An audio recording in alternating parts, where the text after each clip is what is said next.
একটা হাদিসে এমনও পড়েছিলাম আমরা স্টুডেন্ট লাইফে, আল্লাহ রাব্বুল আলামিন যখন কোনো আদেশ নাজিল করেন তখন ফেরেশতারা সেটা নিয়ে ডিসকাস করতে থাকেন আসমানে, এবং জিন জাতি প্রথম আসমানের কিনারা পর্যন্ত পৌঁছে যায় এবং সেখানে গিয়ে কানে শ্রবণ করার চেষ্টা করে কি নিয়ে আলোচনা করা হচ্ছে।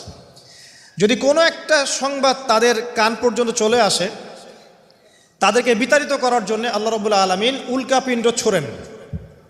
ওখানকার ফেরেশতারা আছেন, তারা অগ্নিশিখা নির্বাপন করেন। সূরা সফফাতের প্রথম দিকে পড়ে দেখবেন। এই জিন দুনিয়াতে যে কবিরাজ বা তান্ত্রিক বা জাদুকরের আন্ডারে আছে, সে এসে তাকে জানিয়ে দেয় এই হতে যাচ্ছে।